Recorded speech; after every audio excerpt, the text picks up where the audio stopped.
My name is Perry Banner, and I am a planning consultant with the city of Pasadena, and I've helped develop the program with a really solid group of people. What I would liken where we are right now is if you can imagine that a film date has been announced, and it's set for January 1, and we're going to be probably furiously editing between now and that date. But what we have is a pretty solid program, I think, in place. And the object for tonight is to help step you through the process. The regulations are in place. They were, of course, voted in on June 5th by the voters of Pasadena. And like I say, the objective tonight is to help you understand how permits will be awarded, the application, the review criteria that applicants will be judged on, and then to tell you about some next steps and really just tee it up for some Q&A and get the microphone into your hands and hopefully answer your questions tonight. The way that we also have it envisioned for tonight is that we might not be able to answer all your questions tonight, but the process is set up that we're going to take questions until a certain date in December, when we'll sort of stop taking questions and try to get everything answered before another certain date so that everybody is ready for that application window that is set to open on January 1. So as far as an agenda today is concerned, you can go back one slide. I'm going to provide you with a little bit of background, and I suspect that most of the people that are in the room tonight are industry folks in one form or another. So I'm not going to try to dwell on that too much. You all know why we're here. We'll get into the process of awarding the permit, talk about the application itself, review criteria, and then tell you where we're going from here. Thanks, Jim. First, with some background. Again, we all know why we're here. November 2016, voters approved the legalization of marijuana in California and really set in motion the regulatory mechanism for allowing commercial cannabis in the state. Now, in response to those changes, the city of Pasadena kind of embarked on a long process, a year plus, to reach out to the public, to study the best practices of cities that were exploring allowing commercial cannabis, and then to come up with regulations on our own. We had multiple meetings, met with the public. We went to the Economic Development and Technology Committee for their input, Planning Commission, and finally City Council. And in the early part of this year, the City Council directed staff to go ahead, prepare an ordinance, present all required documents in preparation for a ballot measure on the June 5th election. And on June 5th, Pasadena voters voted in Ballot Measures CC and DD. So what CC does, or did, it allows a limited number of commercial cannabis businesses in the city. Up to 6 retail permits with delivery. There's no separate permit that's going to be required for delivery. 4 cultivation site permits and 4 testing lab permits. And what Measure DD sort of piggybacked on CC, and what DD is, it levies the business license tax for commercial cannabis of up to $10 per canopy square foot for cultivation and between 4 to 6% of gross receipts for retail sales. I think the point that I want to drive home as far as the city is concerned is that what the City Council wanted to do, what the Planning Commission really wanted to do, is make sure that the city was maintaining local control. There was this sort of kind of tidal wave of activity that was occurring. We wanted to make sure that we were kind of setting the tone for how things are going to be done in Pasadena. Pasadena is a very pragmatic, conservative city, and so we wanted to make sure that we were managing what was going on. Just a point on the taxation, what the taxation is intended to do is not to fill the coffers of the general fund, but really just to cover the costs of administering the program, cover the costs of police and code enforcement, and then to promote some educational programs on the dangers of smoking, particularly young kids. So just a quick overview of the regulations. Again, they're built on the public outreach that we did, the input from the public, from Planning Commission, from committees. We tried to utilize what we saw as the best practices of other cities. We took into consideration community impacts, and as they do in Pasadena, we wanted to maintain a sort of slow, cautious approach to this. I'm not going to read this verbatim, but what I want to point out, first of all, as I mentioned, there's 3 permit types that the city is going to be issuing. The first is the retailer permit, which I said allows delivery as well. We'll be allowing up to 6 retail permits in the city, no more than 1 per council district, so we want to sort of spread them out. They're going to be allowed in the commercial zones plus the industrial general zone. They're going to need to respect the state requirements for distance separation, like distance separation from K through 12 schools, but also city requirements, separation distance from parks, and another city requirement of separation distance from residentially zoned properties. Not residentially developed properties necessarily, but residentially zoned. There'll also be a requirement, as I said, we want these uses sort of spread throughout the city, so you'd be required to be at least 1,000 feet from another retailer. And then some typical operating standards as far as no consumption on site. This one not so typical maybe, but a maximum retail square footage of 15,000 square feet. Next slide, Jennifer. With regard to cultivation sites, they're going to be allowed in commercial general zone and the industrial general zone. Very similar standards as far as separation distances are concerned. There'll be 4 cultivation sites that are allowed in the city, maximum square size of 30,000 square feet, and all cultivation will have to be indoor and out of the view of the public. Next slide, please.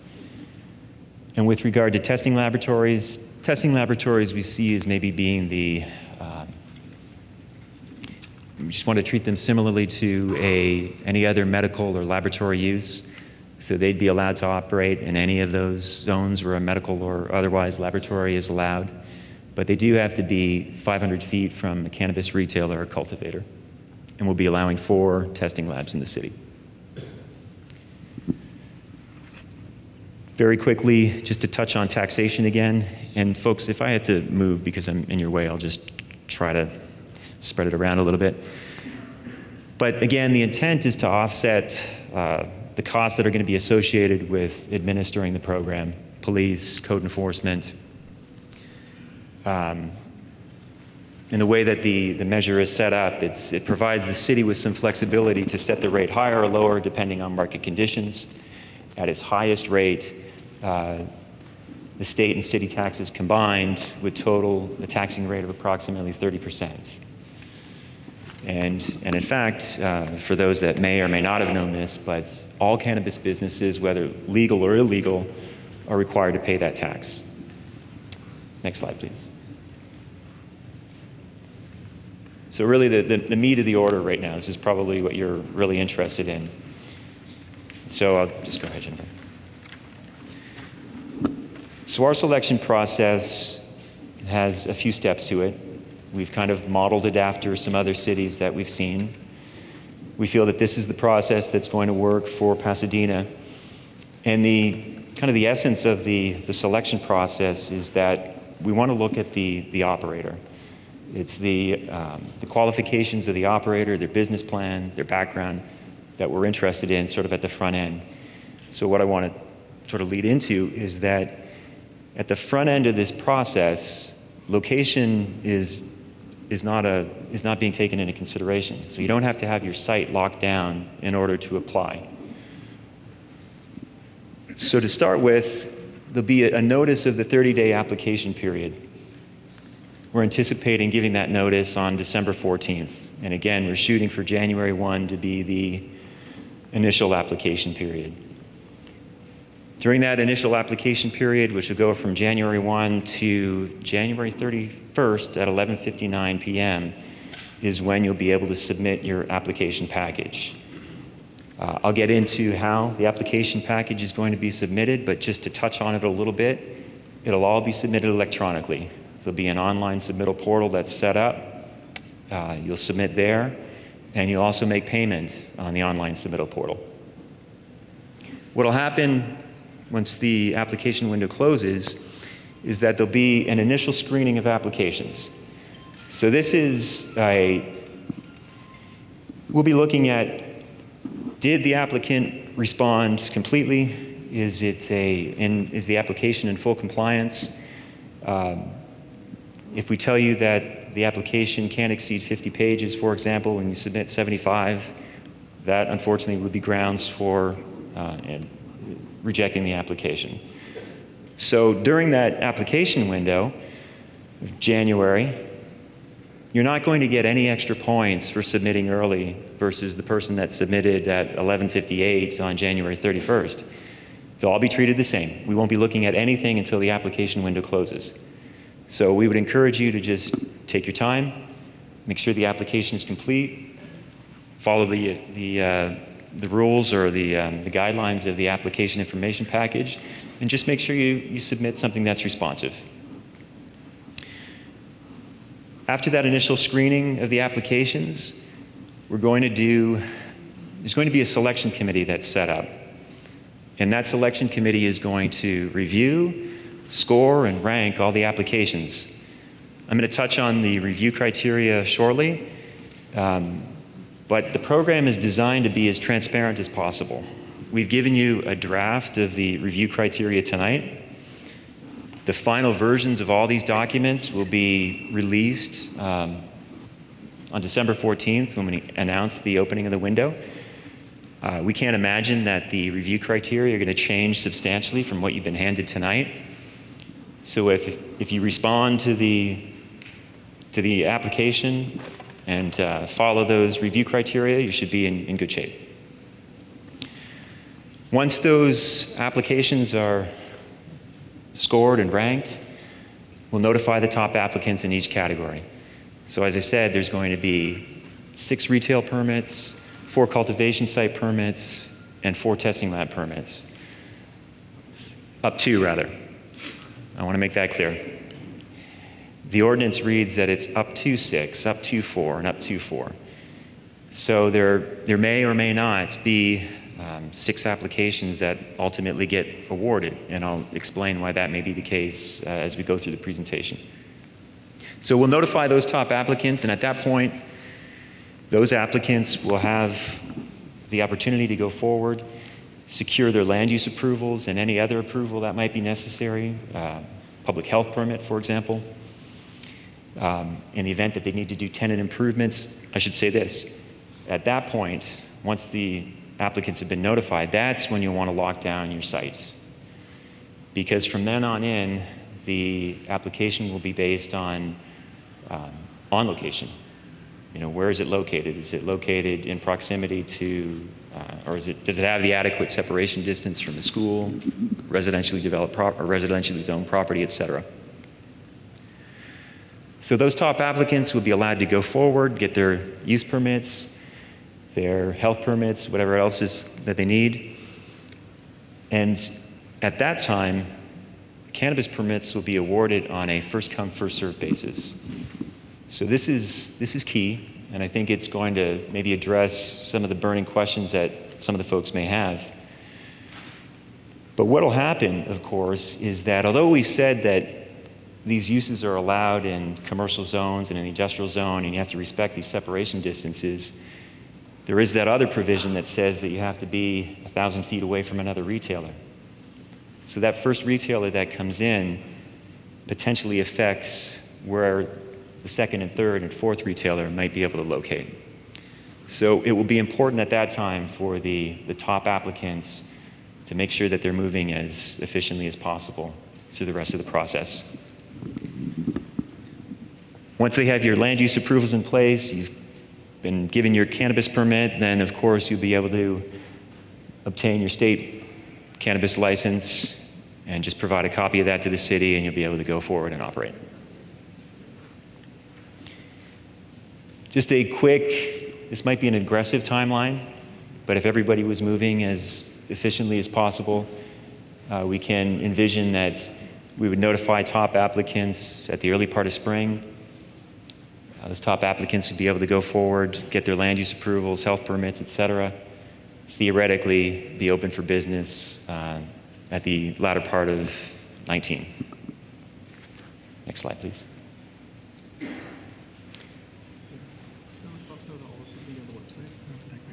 Yeah. Yeah, let me, the planning director just reminded me that all this information is also going to be on the website. I should point that out. You'll probably notice that if you were able to get a copy of the application package, there is a web address. This information will be available as of tomorrow, so you don't have to take photos of all the slides that are coming up. But with regard to the application procedures, Jennifer, you can just go to the next slide, that'd be great. Just a few quick highlights, and to sort of hammer that point across again, is that we'll be using a merit-based approach. We'll be judging the applications based on the review criteria that most of you have seen tonight and that will be available online. Applicants, of course, do not need to have secured a location when it comes time to submitting for this initial screening period. Applications will only be accepted online. They won't be accepted over the counter, and we'll be using a PayPal feature off of the online submittal portal to accept payment. Next slide, Jennifer. As far as the structure of your application package is concerned, there's 3 parts to it. The first is a completed applicant owner information form that will also be available online once we sort of announce the opening of the application window. It'll be a PDF sort of fillable form, basic ownership information. I'll get into it on the next slide, but submittal item number 2 will just be a cover letter, 3-page cover letter. It's like the executive summary of your proposal. And really the most important part of the submittal package is the applicant's, calling it the business plan, but there's really 4 components to it. There's going to be the business plan, demonstration of neighborhood compatibility and enhancement, security plan, and finally an outline of the qualifications of the ownership team. Next slide. With regard to that owner information form, again, basic information on the type of permit that you're applying for, who the applicant is, who the owners of interest are. There will be 2 additional questions on that application form. The first is, have you ever operated a marijuana dispensary in Pasadena without explicit approval from the city after November 6, 2017? The second is, are there any factors that would disqualify you for a state cannabis license? If either of these 2 questions are answered in the affirmative yes, then that will be grounds for disqualifying the application. Next slide, Jennifer. And then just circling back to the business plan, which I said is the main part of the screening application. We're going to be looking for the applicant to provide information about the business. We want to look at how well you're capitalized to start the business up and to operate, looking at your security plan, looking at how you're going to be compatible with the surrounding neighborhood in concept, knowing that we're not asking you to submit a location at this time. Also, just to point out, you will be page limited. It'll be a total of 50 pages. So double-sided pages will count as 2 pages. Even though you're submitting digitally, we may need to print it out in hard copy as we're reviewing them. So we'll ask that you respect that 50 pages. And applicants, of course, will be encouraged to follow the review criteria to the greatest extent possible when you're putting together your application material. It would be great if we could compare apples to apples in this process. So the screening application fees then. First, as I mentioned, applicants will be required to pay fees with the submittal of their screening application.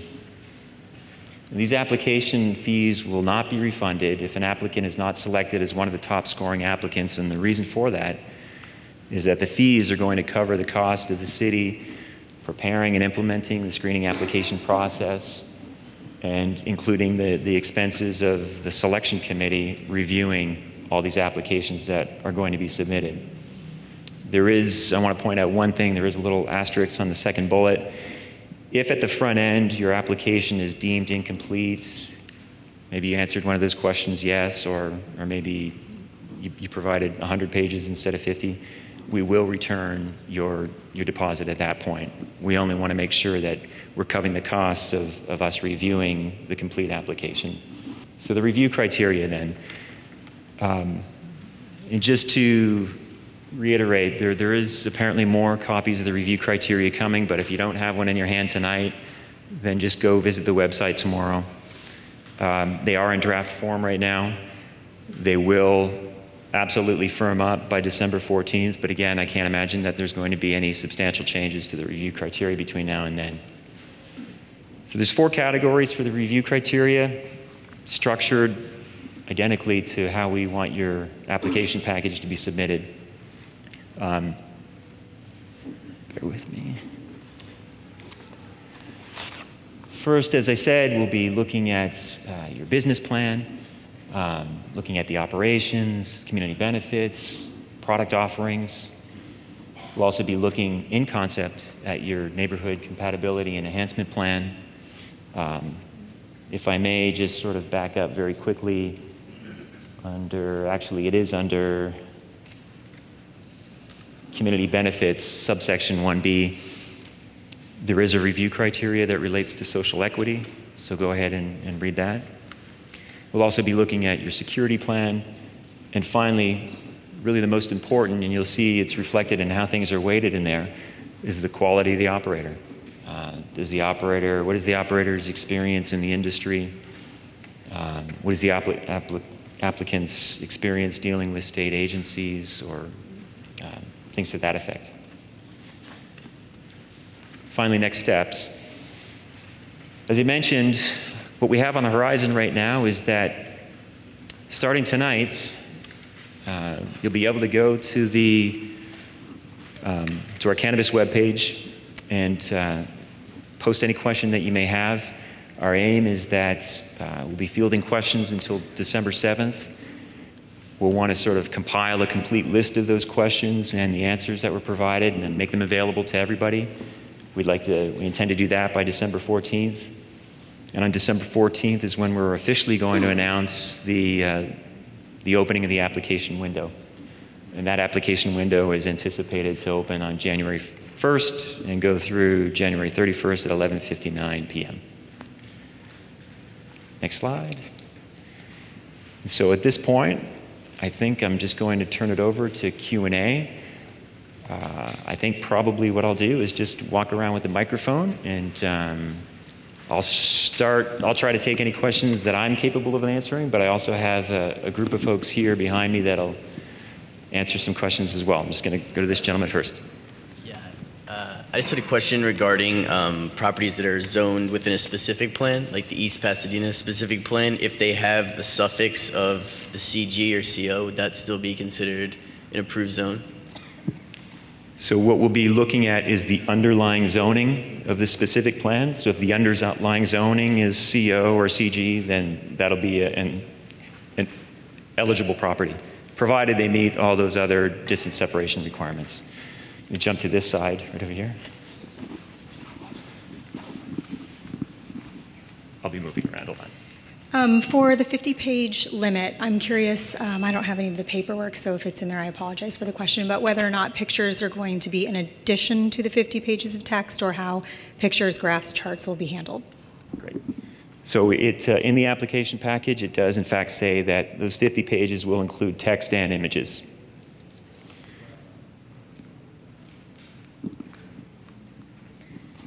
I'm just wondering if the definition of owner will be the state license definition of owner, which I think recently just changed, and whether you're going to limit owners to one license. The state definition of owner is the definition that we'll be using.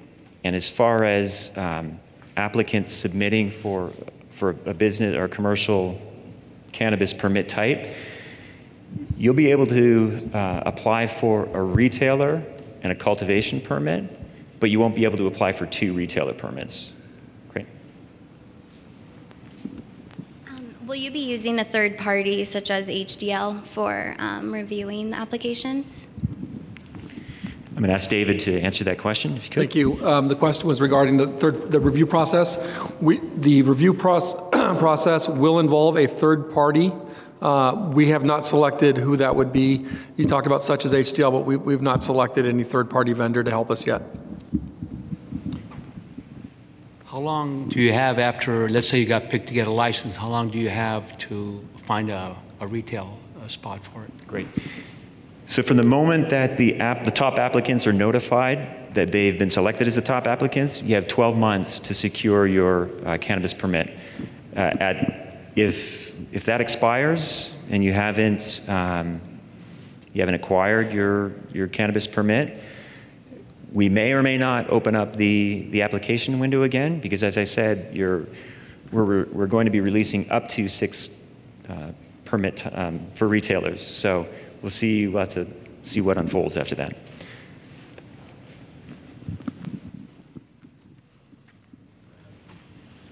Let's say the 6 spots are filled and then 1 vacates at a later date. What would be the process for filling that spot? Will it be RFPs on a rolling basis or what? So how things are set up in the ballot measure is that we can choose to call when an application window will open up. So if one becomes available, we may or may not open that application window up straight away. We may wait, but we have the ability to call that when we like. I wondered if you could touch upon a little bit on the social equity piece. David, do you want to take that question again? Yeah, we can just read the review criteria. For those of you that don't have it, and there are copies coming over from across the street. There are a couple of aspects, and we lumped this community benefit idea together. So there's community engagement, and I apologize for reading this for those of you that have it, but it has to do with the quality and detail of community engagement plan, including understanding of community values, city's unique aspects, and how the businesses plan to integrate in the community. There's an engagement section with local nonprofits. Community engagement plan includes work with local nonprofits and other community groups, such as youth development and educational programs. Pasadena nonprofits or those that serve Pasadena are preferred. Local business partnerships are encouraged. Community engagement plan includes partnerships with existing Pasadena businesses, for example, procurement of goods and services from local businesses. And then with respect to social equity, there's a language from our ordinance, verbatim, which says, business practices or characteristics demonstrating a focus on social equity in terms of providing a living wage and employee benefits, compliance with state, local, and federal employee and non-discrimination policies, the quality and detail of the plan that would promote social equity in hiring from communities that have historically been disproportionately affected or impacted by prior cannabis laws. And so that's basically verbatim from the review criteria. If you had specific questions, again, we want to reiterate, for those of you that have questions tonight that you feel either aren't being answered or you have something that's more detailed, what we want to do is, you'll see on the screen, you're going to be able to submit all questions via email. There will be a window. I believe it's until December 14th. December 7th. We will close that period. We will publish on the city's website all of the questions along with the answers. And then certainly if you still have questions that aren't answered, you can give us a call, email, and we will try to answer everything. We want it to be a transparent process with respect to questions that are presented this evening, as well as during the review process. Once the actual review process starts in terms of the application window, January 1st, we will not be publishing any more of the questions or answers, but we will be happy to take questions or answers that come up. If the building square footage is larger than 15,000 square feet for retail, but we utilize a max square footage of 15,000 square feet, would that be sufficient?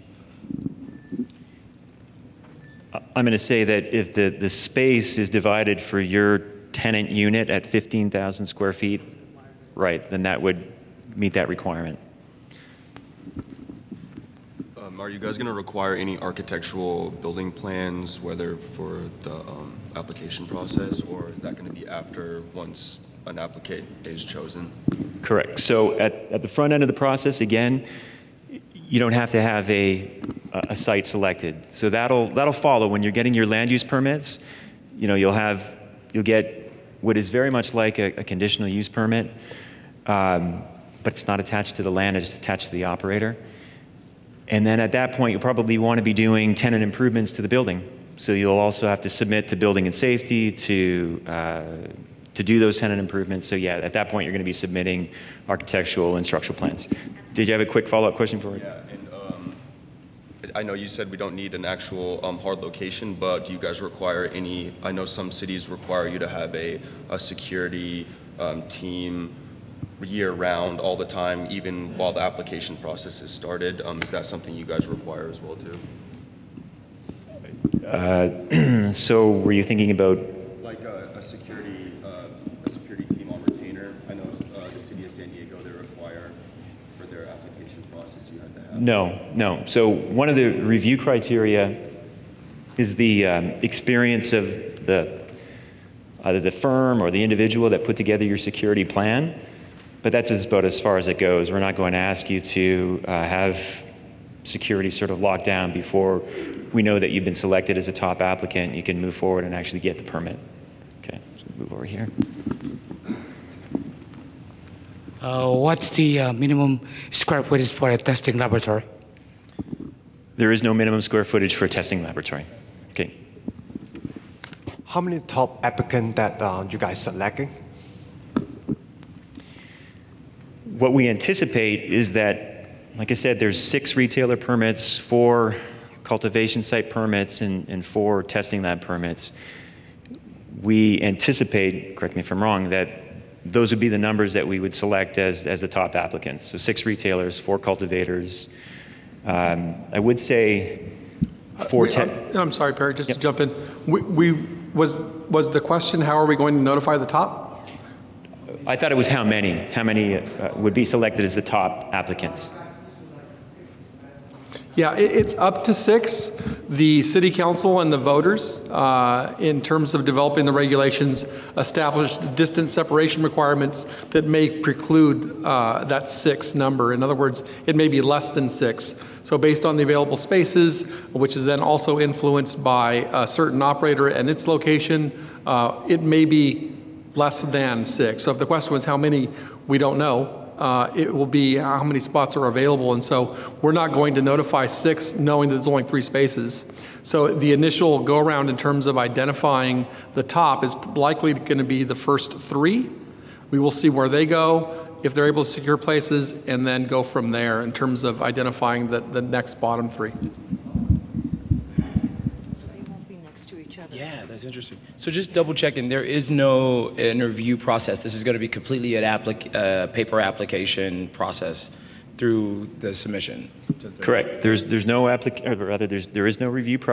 interview process. So as I said, if you've had a look at the review criteria, you'll be scored against that. And that's what will determine who the top applicants are. And I will say, just to jump in, the city reserves the right to potentially have a review process in terms of an interview of those top. One of the things that Perry said is really important is we want to make sure that if there is an interview potentially, we want to make sure that we ask the same questions of each of those top applicants, so that we want to make sure that it's fair and objective. Will the city be making any allowances for additional uses, such as a wellness center or a juice bar with a retail location? I don't think we've really anticipated that or considered that, but I know that we have somebody here from public health. I would just say, Perry, that typically what you're talking about is something that would be allowed today with respect to our zoning requirements, wouldn't require a special license, so that what we have is a maximum size, Perry?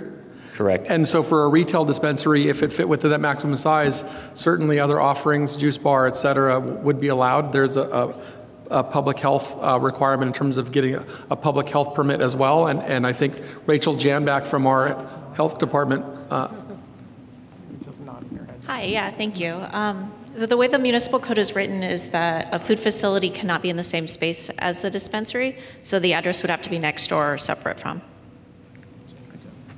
Thanks, Rachel.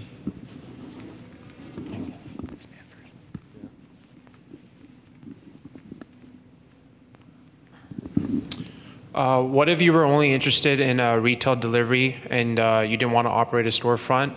Would you still be part of the 6? And if so, what if you were already a retail delivery licensee in a different city and you wanted to have authorization to deliver in this jurisdiction, similar to what just West Hollywood just released?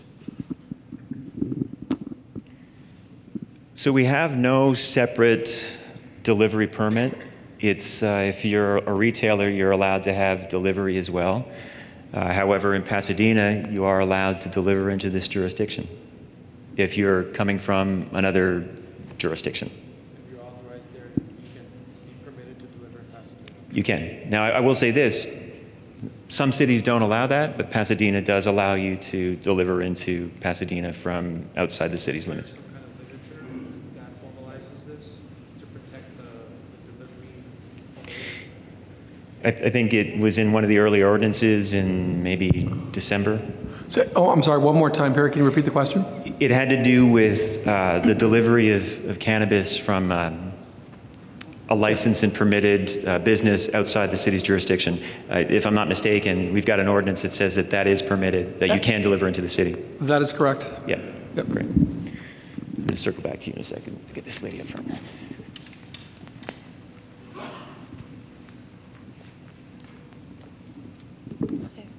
What's the city's procedure if there's a tie for top applicants?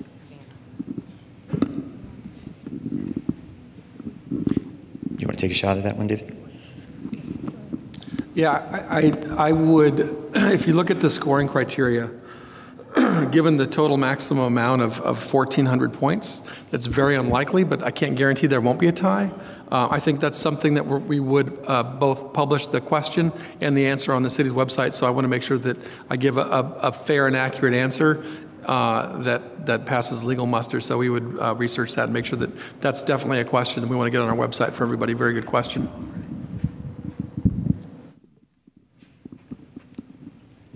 If our application is denied, would we be able to appeal, or is there an appeal process, or? There is no appeal process. If you've gone through the selection process and you've been ranked, there is no appeal process that's set up afterwards. Just this lady right behind you.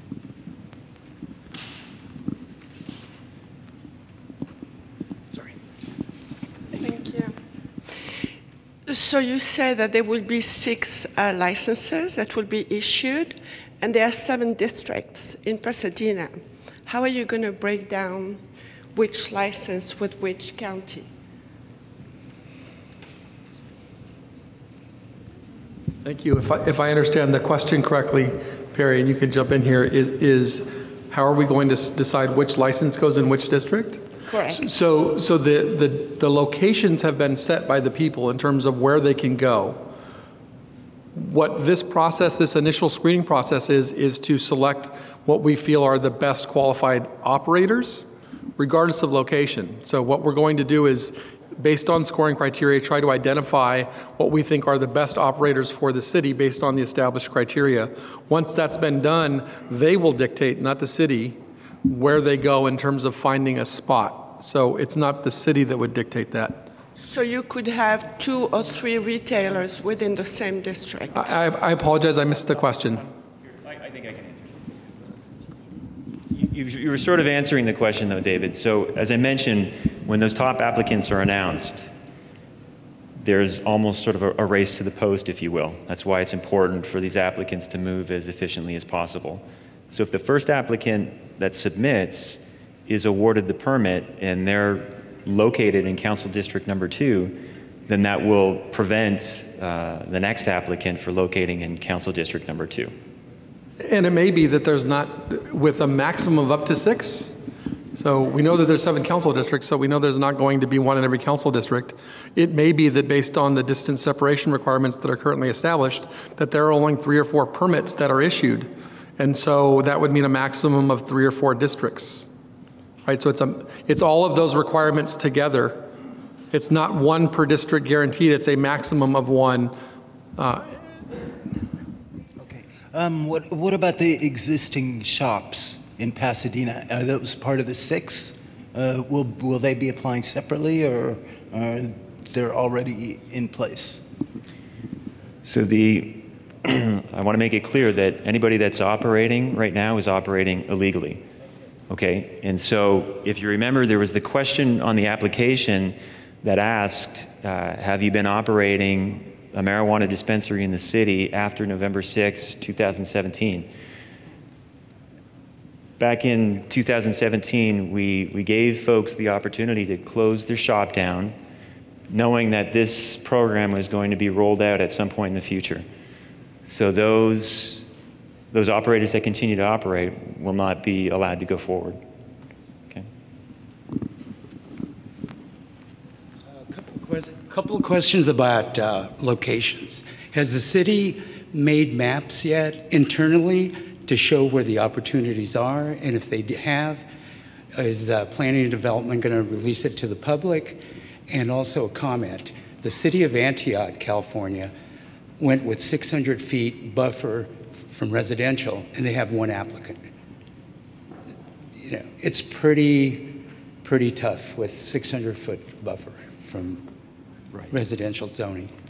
Okay. So as I mentioned, we went through a long process, a year-long process of seeking community inputs, went to a number of public hearings, public meetings with EdTech, Planning Commission, City Council. The regulations that we have in place right now, as far as distance from sensitive uses and distance from residentially developed properties, they are what they are. That's what we're working with. Those are the ground rules right now. A lot of people don't like the Electoral College, but that's the way that it operates in the U.S. So as far as the map is concerned, the other thing that I mentioned is that one of those criteria is that the first applicant that submits has the potential to affect where the second and third and so on applications are going to be able to locate. So what I would encourage people to do are to look at the requirements that are listed in the ordinance. They're available online. At this time, there's no map that's going to be provided, but just make sure that you're respecting that distance separation from residential and from sensitive uses, and make sure that you submit your application if you're selected as a top applicant as quickly as possible. If an applicant applies for both a retail and cultivation permit and is awarded, can the applicant put both of their licenses that were awarded in one location? That's not the way that things are written. So you would have to have a retail outlet 1,000 feet away from your cultivation site as well. But the fact is that one operator could be operating both of those, the retail and the cultivation.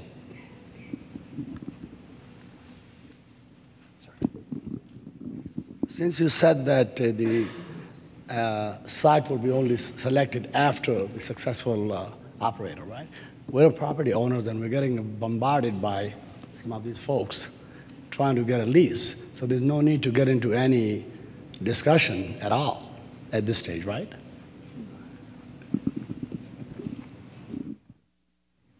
So how I would answer that is that is entirely up to you.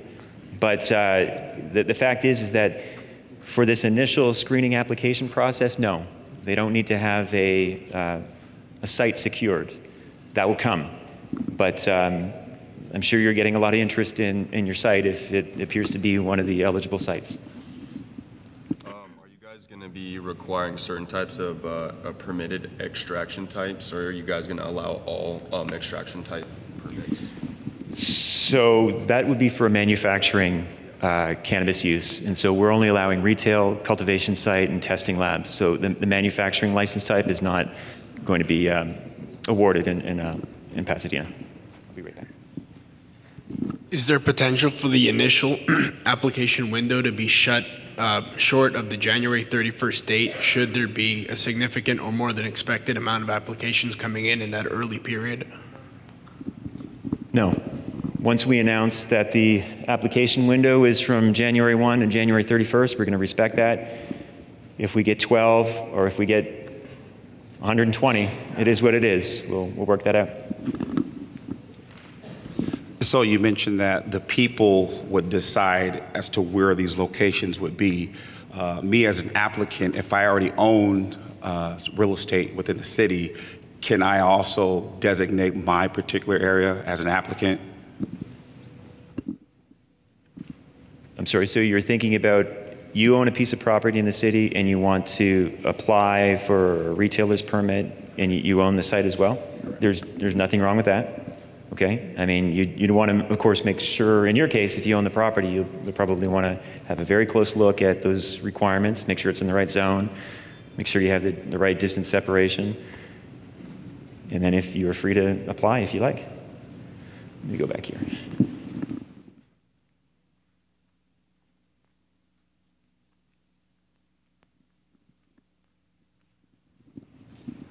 You guys said you were basing your scoring criteria on different cities.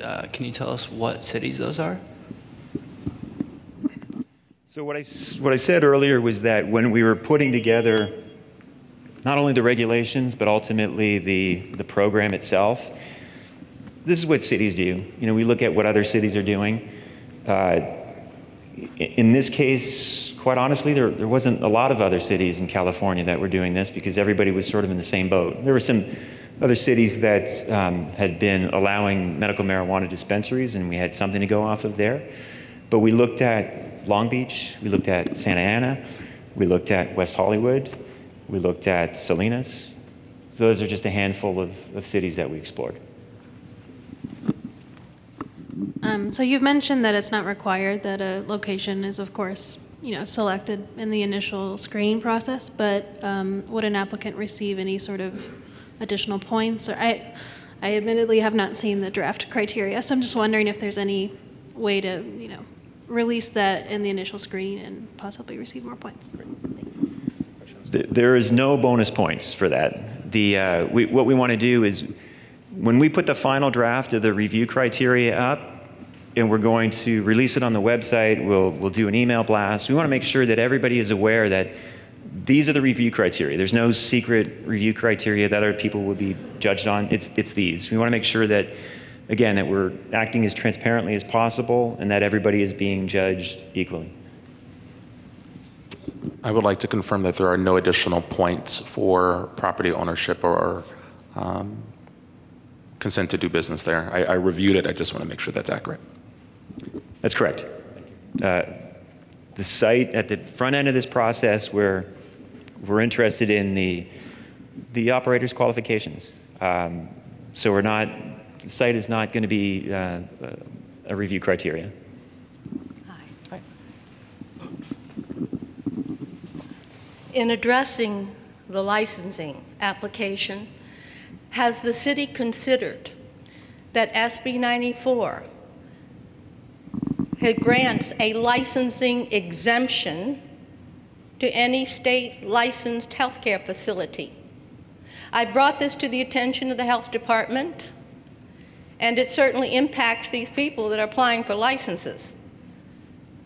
SB 94 gives a licensing retailer, medicinal retailer licensing exemption to licensees of healthcare facilities. They're specifically named, and generally they name all of them. So I think that's a question that we'll put up on the website. It's a very interesting question, and we'll publish the answer. I think it'd be important for everyone to understand what that. I don't think it's going to impact our total of 6 at all. I think if anything, it's a separate process that the state has lined up. But we will make sure that everyone is aware of both that question and then the answer to that question after we've had a chance to look at that legislation and confer with our legal team. With respect to the 1,000-foot rule, will the city be publishing the locations that have received approval so the other applicants that are looking for locations can make sure that they're not looking within that 1,000-foot rule? Yes. Will the city take any steps to prevent operating companies from taking over the licensees, similar to the way Los Angeles is trying?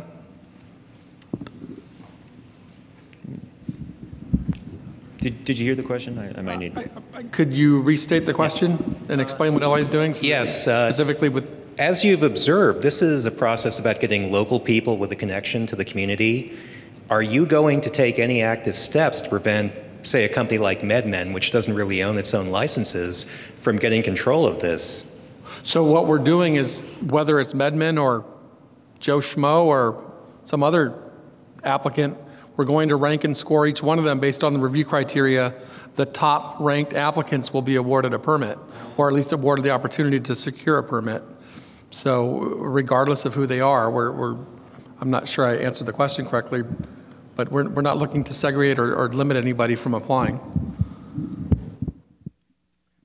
There's a lot of content in the ordinance that you can get online that's not in this draft. Do we just disregard all of that and wait until the final draft comes out? Like, for example, there's it says on the ordinance that there has to be a waste management plan. That's not on here. There also is on the ordinance that there needs to be a employee training that is approved by you guys. That's not in here. Just wondering where I need to go, guideline do I need to follow? I'm going to let Perry jump in, but that's a very good question. The ordinance has very specific and sort of standard requirements that must be met, but those are for operators. So once the top folks are selected through this review and scoring criteria, anybody that actually was able to secure a permit would need to follow those operational standards and would need to submit them as part of, as Perry explained, the CUP process. That's where the location becomes very, very important. It's that second step. It's once you're selected, you identify a site. There's going to be very specific conditions in addition to the standard operating conditions that we would impose or seek to impose upon an operator based on a certain site, whether it's next to an alley where we felt like we needed security in the back, or some other very site-specific standard that we would be able to address through that public hearing process. But really at this stage, in terms of how we're going to review and rank, it's based on this criteria. And as Perry said, yes, it's possible that a few sentences or words may change, but this is it. This is what you're going to see in large. I would say it's 99% going to be the same as this when we publish the final documents online on December 7th. December 14th. December 14th. Thank you, Perry. The questioning closes on December 7th. We'll answer all those questions by December 14th, and that's when we'll announce the opening of the application window and release the final draft of all these documents. I have a business, and it's mixed commercial and residential. Do you guys allow any variances if we were to get the community to sign off on the residential part saying, you know, we allow this business to operate as long as you guys are okay with it with the variance? So what the ordinance says is that if you have a mixed-use building, you're not permitted to operate in that mixed-use building. Okay. Does the city offer any resources in terms of license submission assistance, or if not, do you recommend using a professional service? So are you referring to somebody to help you put together the application package? We don't have anybody that we can point you in the direction of, and we didn't really want to do that either. So I'm sure there's a number of people there that are probably capable of doing that, and some of those folks might be in this room right now. How is the distance measured between sensitive uses? Is it parcel to parcel, or is it direct path of travel? It's parcel to parcel, measured from property line to property line as the crow flies. Okay. Question regarding security. In the ordinance, it talks about 24-hour security unless it's approved or not needed. Can you tell me, are we going to be required for 24-hour security personnel on site?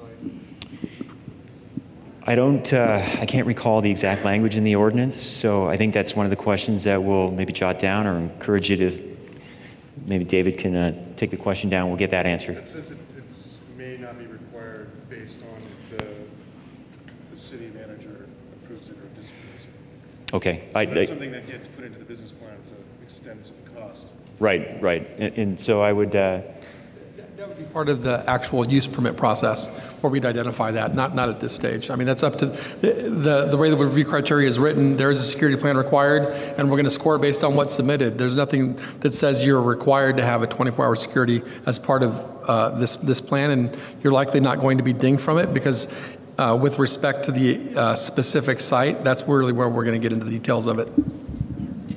But if you're still not satisfied with that answer, just go ahead and fill it out on the website tomorrow, and we'll try to get a firm-up answer for you.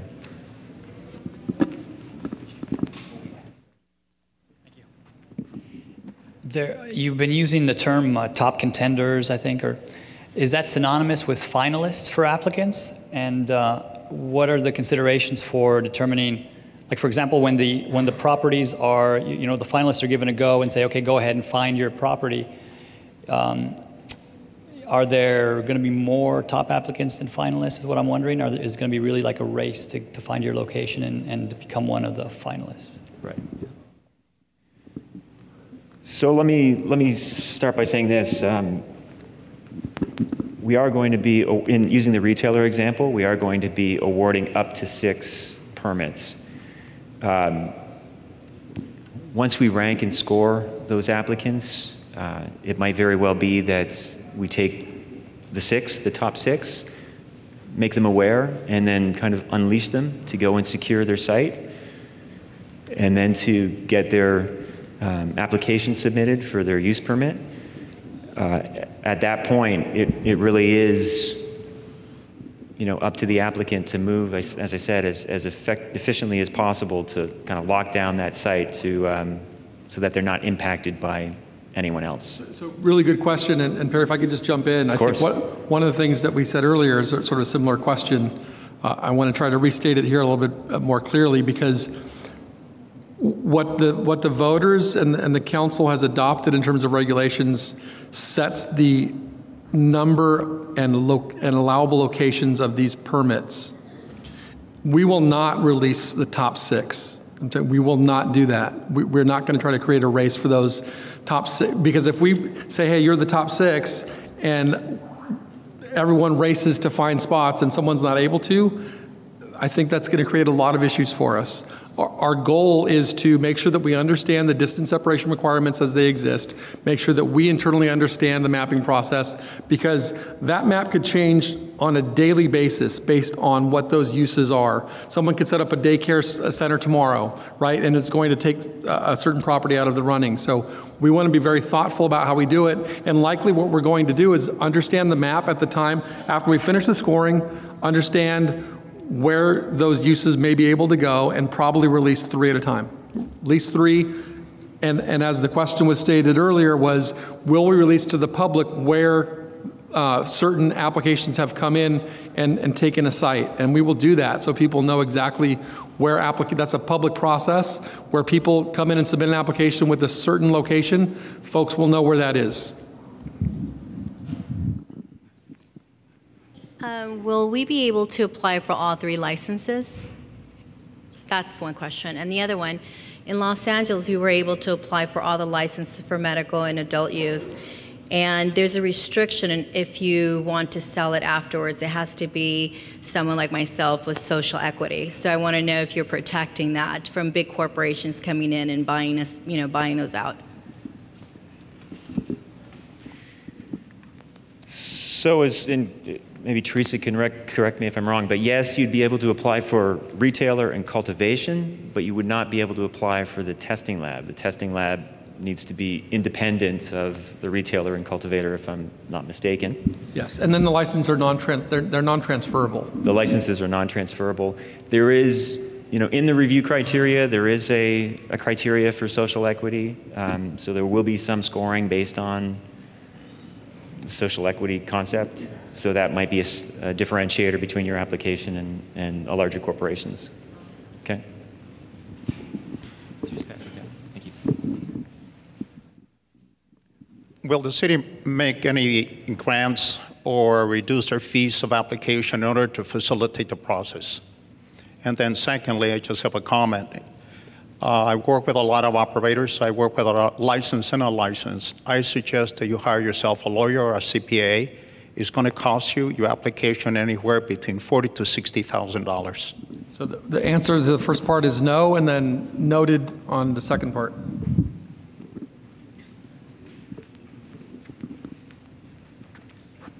You had mentioned not granting a license to a business that's in a mixed-use building. Does that include office and retail, as well as retail and residential? It's the residential component that we're concerned with. Yeah. Oh, hi. Yeah, you maybe reiterate when and where we can find the review criteria. Great. So just so you know, there's more material that arrived. So before you leave, you can go to the back of the room. You'll get the same copy of the review criteria that everybody else has. But the whole presentation, Perry, is being recorded. This will also, the recordation will also be available online later in the week at our website, so you can see all the questions and answers again. Since you said there wasn't going to be an interview process, how are you going to differentiate applications that were just put together by consultants rather than the owners and principals themselves? We are not. Can you touch further on the social equity bonus, so to speak, on the applications? Great. So there, if I'm not mistaken, the social equity review criteria is something between 0 and 30 points.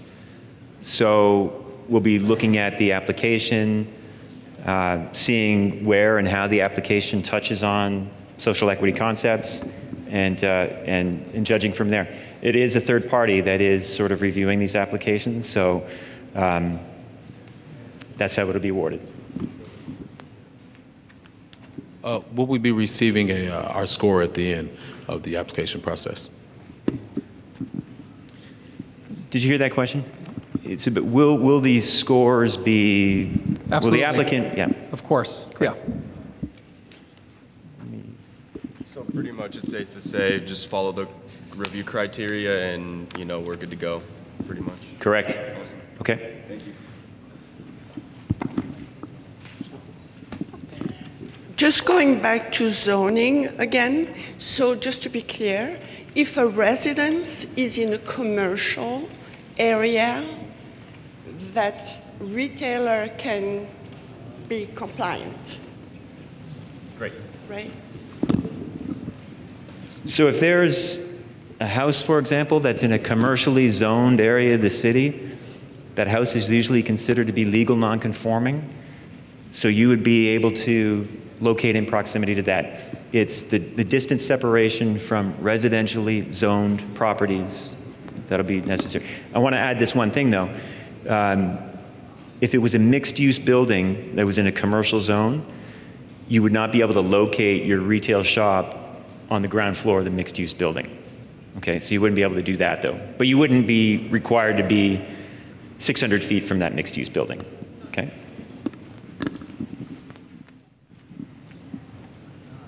In regards to the transferability of the license, you mentioned it's non-transferable at any point in time, even after operations have begun? That's correct. Okay. So that license eliminates if the owner doesn't want to operate the business anymore? One second. Yeah. So if that person relinquishes their ownership, then that opens up the process for a new application window. Okay. When you say it's non-transferable, so let's say a person, builds this business up and it's worth X amount of dollars, they'll never be able to sell it, transfer ownership to anybody, and get what they put into it and everything? So this process is to select an operator based on the review criteria set up here. If you were to transfer it, we wouldn't know who you're transferring it to. So the short answer is no.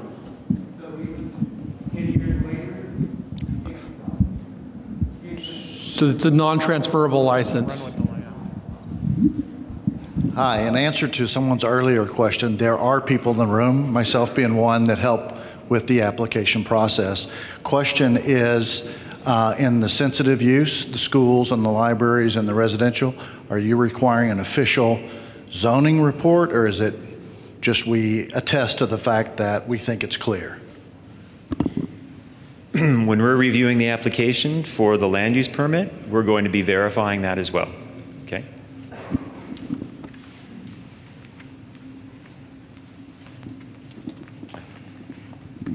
Yes, hello. I just had a brief question regarding application process. I know that you don't need a viable location going into the application process, but after the initial 30 days, when will the scores be released based on the top applicants so that the applicants can therefore find a viable location and get the radius map and all the things required from the planning department? It depends on the application. It depends on the number of applications we receive. If we receive 100 applications, it's going to take longer to score those than if we receive 12. Okay, got you. So it might not be right away in February. It might take a little longer. Right, but I anticipate that we would probably give at least an update through our website at the end of the first month and let folks know where they're at. We don't want it to be a sort of in the dark process, but it's hard for us to estimate when we'll be done scoring because we don't know how many applications we're going to get. Awesome, thank you.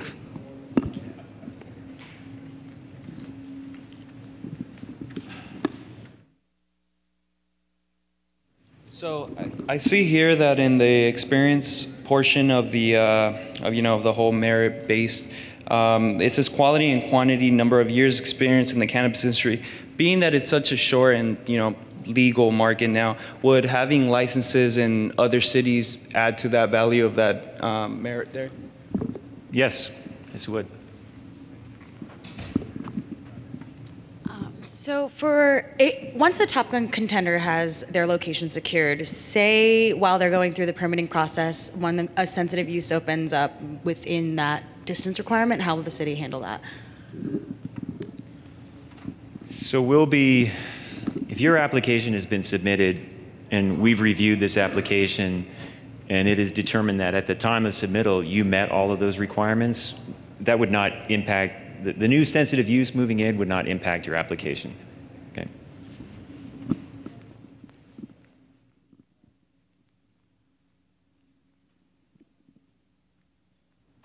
Is it the awarding of the land use permit that locks down a council district or the 1,000-foot buffer zone? So once you have your land use entitlements, and if you need a health permit, you get that as well. At that final stage, you'll be awarded your cannabis permit. And then there's still one more step. You still need to get your state license. So if you sit on your heels and you don't get your state license and therefore you can't open up for business, then that might expire. But I can't imagine that anyone would do that. So in theory, yes, locking down, getting your land use entitlement will lock down that site. Okay. I just want to go back to the top scoring applicant, and just to clarify, in no way will the number of top scoring applicants exceed the number of licenses available initially? Correct.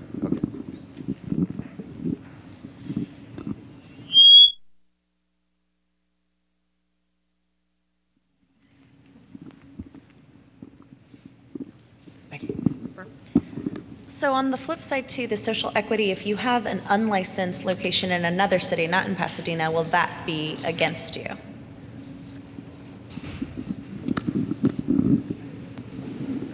Do you want to take a shot at that one? Read the question.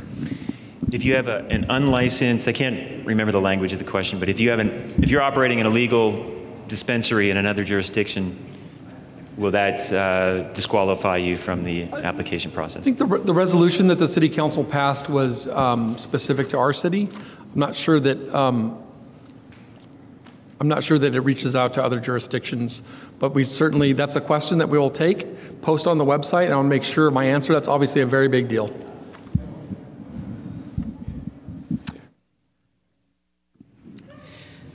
So for the second stage of the application where the land use permit, the health permit, this whole collection of permits will be needed, would the city consider allowing just the land use permit first in order to lock down that property and then all the other permits? Yes, absolutely. Thank and that's you. kind of the way we anticipated going, actually, from a logical perspective. Perry, the gentleman in the front has been waiting patiently. Thank you, sir.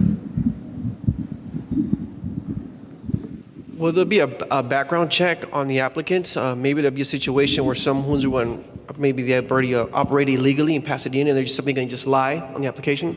So we wouldn't do that background check initially. If they want to lie in the application, they can. But we're letting folks know ahead of time that that's going to be a disqualifier. So once we've identified the top ranked applicants, we would then do a background check on those in coordination with our PD department before we released who the top were. As far as license and ownership structure, will the license be awarded to the individual, or if it's a corporation, awarded to the corporation? Whoever the applicant is listed in terms of the application. So the applicant would be named. It could be an LLC, it could be a corporation, it could be an individual. So we would make sure that the license ran with whoever the applicant was. The application form, although it's in draft form right now, it does indicate what the entity is: sole proprietorship, partnership, et cetera. So, playing off of her question regarding land use, if you had a vacant lot and it was zoned CG, just use that for an example, no sensitive use, anything around, you wanted to put a mobile trailer there, would that be permitted?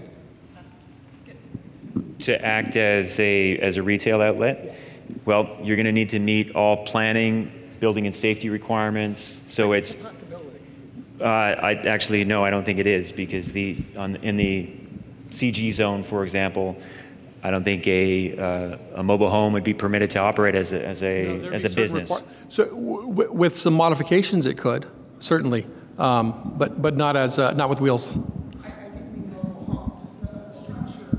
Yeah, like a shipping cargo container. Certainly, there's a way to make that work and satisfy building and safety requirements as well as others. And maybe just point out that the city does have some fairly, I don't want to say rigid, but pretty strict design guidelines as well. So as long as you can meet those and you go through the planning process for architectural design review, I guess it's theoretically possible. Will the leading applicants become public? And if so, will their whole application become public? There are parts of the application that we call out that will not become public, but otherwise the application is a public document. So to clarify on that question, when will they become public? For instance, will they become public, or the portions that will become public become available as they're submitted? Specifically, I have in mind if you are a property owner who has been negotiating with one of the applicants, could you potentially look at other applications and compare people who are competing for the licenses?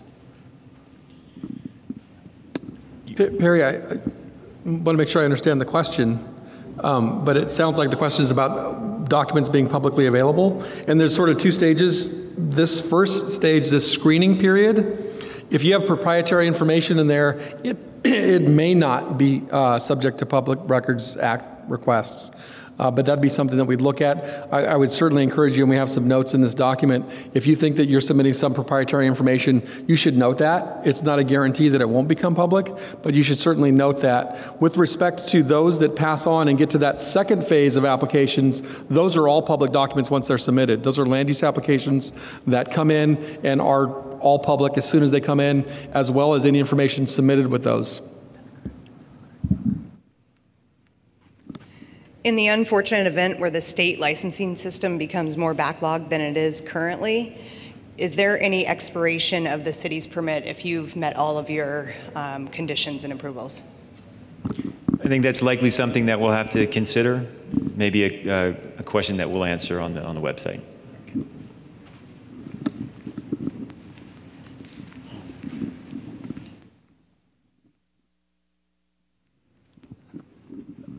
Has the city considered what it might do if, let's say, we have a retail spot and a year from now, something opens up within that 600 feet from us that would otherwise disqualify us, but we're already in business? How would you handle that? Great. So the lady over there had a similar question.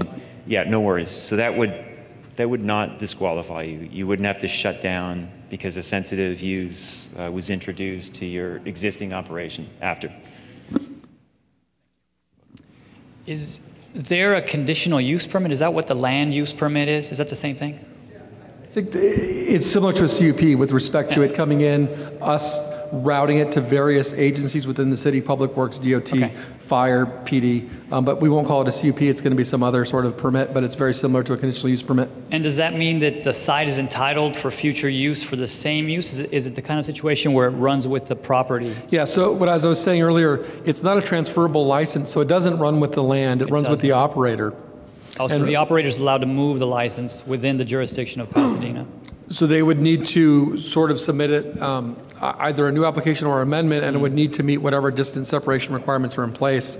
But there would be a process for doing that would be set up. No guarantee that they're going to get this location that they want to go, because there are limited locations, but certainly they could apply for a separate location and move their business. And can you just let me know a little bit about the process of why the city of Pasadena decided to go in that direction in terms of not considering entitling because for construction, for building out the business, it's quite an expense. So I'm not sure why that. So with respect to location first, sir, and it's a good question. With respect to location first, as Perry mentioned, that was a very important process, a very deliberative process, where the city was looking to decrease impacts as much as they could. So they set up distance separation requirements. Council approved those, the voters approved those. Those were set, meaning the location of these was established already, and they already are established. So what we're very concerned about is the operator. To the extent that it was running with the land, the operator wouldn't matter, right? But the operator does matter, and we're very concerned about who the operator is and how they're operating within our city, and so that's why we decided that it shouldn't run with the land, but rather with the operator. On that point, what constitutes a change in operator? So if you become a permitted retailer and you are cash constrained and need to sell 10% of the stock in your corporation holds the license. Does that constitute a change of operators that nullifies the permit? I think that, so as I said before, this is being recorded. We're going to take that question down. What we've been talking about is, let's say the applicant is an LLC and they have certain business partners or managing partners at the time of the application, and those articles of corporation change later on in the future. What does that mean? I don't know.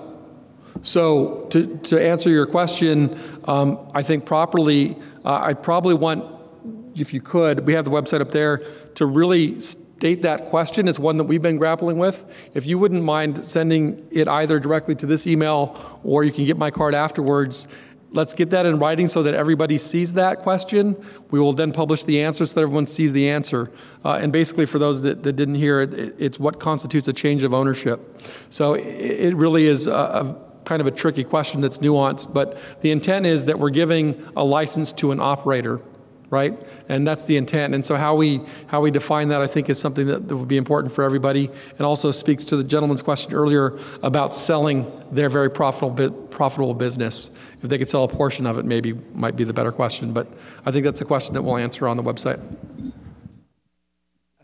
As a license holder in another jurisdiction, should we not continue this process unless we are stacking our application with additional relationships that have those other licenses in other jurisdictions? Because it seems like this is incredibly qualification specific with regards to existing performance in the industry. So first of all, I'd say congratulations if you are a business holder, Thank you. A business license holder in another city.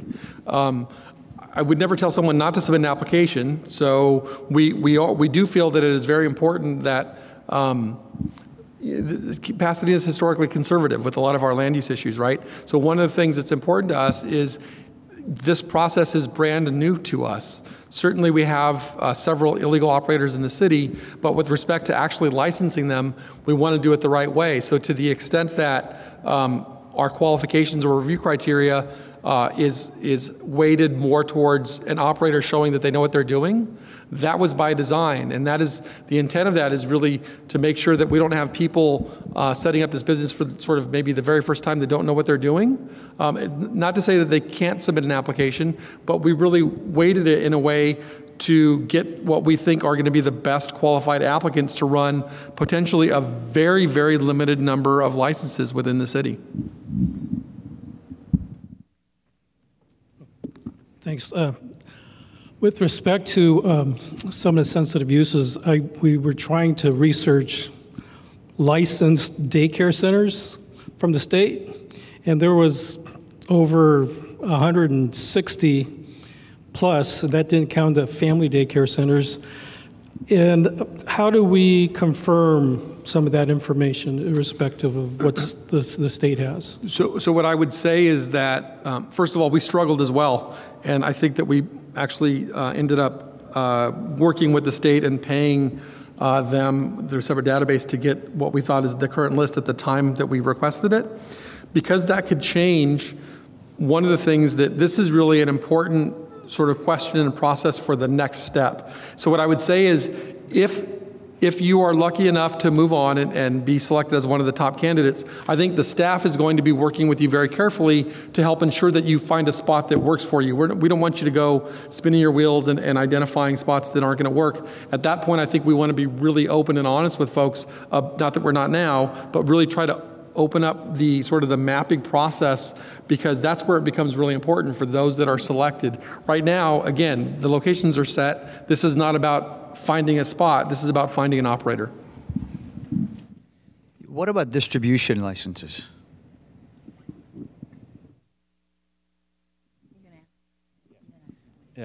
No. So the retail, cultivation site, delivery, those are the only three that are license types at this time that are being awarded in the city. And real quick, and Perry's correct that I don't want to belabor every question or answer, but I said we're very conservative with respect to land use issues. When we first started this process, we considered the manufacturing idea, the extraction. And I think where we landed, as Perry said, is the very limited number now. It's possible that in the future, when we get a better handle on this and we feel more comfortable with the process, that we could open up to distribution as well as some other types. But right now, it's just the four types that Perry's explained. Going back to ownership, in Los Angeles, if the operator owns 51%, then the operator doesn't change. The 49% can go to other investors. I know you said right now it's kind of a gray area, but is that possible? So first, we're going to stick with the state definition of what the owner-operator is, and so that's going to help us out. And it may very well be that that's exactly what happens. But I don't want to commit to that. I want to make sure that I've had a chance to go through this with our city attorney's office, and we can make sure that we understand the state regs and then publish that for everyone to see. But that is a likely scenario.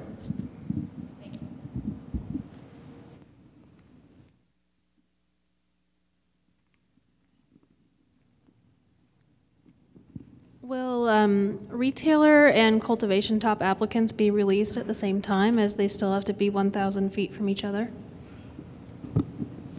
That is the plan, to notify all the top applicants in all three of those categories that they are the top applicants. Anyone else, right? This goes back to sensitive use.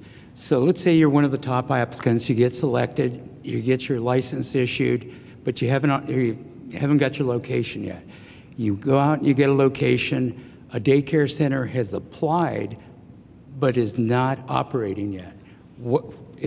Are you out? Well, you wouldn't be able to get your license without a location. No, once you get your permit or you win. Then you go find your location, you take it in, planning and development tells you, oh, somebody applied for a daycare center within X amount of feet. Are you out then, So, or do they have to be operational? So what I would, again, and this goes back to the applicant, the top applicant wanting to move as efficiently as possible. If that is the first application that's in, we're going to respect that. If at the time that we've reviewed your application, you meet all these distance separation requirements for sensitive uses, then that's where we draw the line, okay? You meet it. So they have to be operational. So Perry, I think that's correct. I would just put a little finer point on it.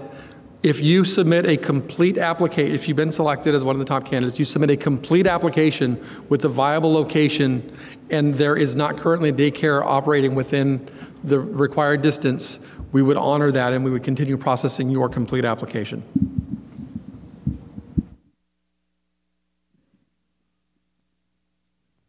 You know what I found quite helpful in Los Angeles. They've eliminated daycare centers and churches because in South LA, where I'm from, they were everywhere. So maybe you can consider that. I used to operate daycare centers for 14 years, but I understand there are, family daycare centers, which you consider removing them, so there is the opportunity to be able to find a location. It's not in the website yet, but I'm just telling you that it's been removed. Yeah, so the standards in terms of distance separation requirements have been voted upon by the people. They are in place. The way the regulations are currently written, the city council can amend those regulations without going to a vote of the people. So like any other regulations that the city has, it's possible that they're amended from time to time, but there are no plans to do so right now. What's the city's timeline on dealing with unlicensed operators while this process of application and approval and land use is going on? Yeah, so I'd like to call up John Pollard, one of our code enforcement managers, to, Danny, can you turn this mic on and we'll let John talk a little bit about the city's efforts, which is, I would say, not unique to the city of Pasadena with respect to illegal operators or unpermitted operators. I think it's a problem that most jurisdictions are encountering, and I'll let John sort of answer more about, maybe less about timeline, but more about what we're doing. Thank you, David. In the last 18 months, the city's closed about a dozen illegal dispensaries throughout the city. There are about a dozen that still remain. The city attorney's office, planning community development department, and the police department are all working together, and those that remain are the focus. All of them are the focus of continued enforcement. It's the city's objective to ensure that each and every one of those will be closed down. We can't tell you the date by which they will close, but we will be taking action against all of them until they all are closed. Looks like we might be winding down. One more.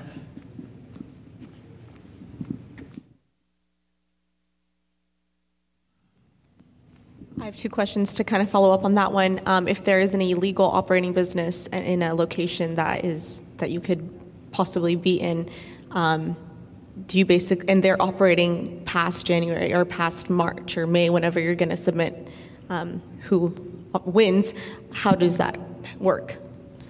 So first of all, we would really sincerely hope that we wouldn't put folks through this process that is both costly and timely and sort of uncertain, only to open up a legal shop right next to somebody who just opened up without any permits. Having said that, if that's the case, as Mr. Pollard just stated, we are continuing with the city attorney's office, with the police department, coordinated efforts to deal with those in whatever legal manner we can, and certainly would hope that you would never be in that situation. But yeah, I guess the question was whether or not it would affect your ability with respect to distance separation requirements. No, it wouldn't affect your ability to actually pull a permit or be in legal good standing.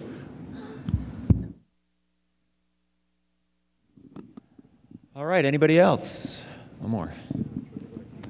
Sorry, good questions, okay? Someone mentioned MedMen, and I wanted to ask, let's say, for example, someone gets issued a license for retail and MedMen really wants to put their name because it's a brand name. Is that okay? So you mean like off-site advertising? So really the issue is like what they're doing. It's different. They're owned by other operators, but their branding is like a franchise. I don't know what they're doing. We're going to evaluate each of the applications that comes in and score and rank them. If it happens to be MedMen, it's MedMen. If it happens to be someone else, it's someone else. With respect to MedMen putting up their signage on someone else's shop, that's not something that I can see happening or we would allow. Okay, because it's happening in LA and West Hollywood. Yeah, okay. I'm not familiar with that process, but I can tell you we have off-site signage requirements, and if there's one operator advertising their business at a different location, that's considered off-site advertising. Well, and I think it goes back to the transferability of the application too. If the sole proprietor went through the whole process and that MedMen wanted to step in and take over ownership of the, yeah. Not take ownership, basically managing company. That we would expect that the signage on a shop was either related to the applicant or the owner of the business, or something that was nondescript and didn't advertise anything about their operation at all, but not another one. Well, I think that was pretty productive, I hope. Yeah. We're going to be publishing answers, questions on the web. All of this information that you have in front of you will be on the web. There's information there, and this recording will be on the web as well. Thank you very much.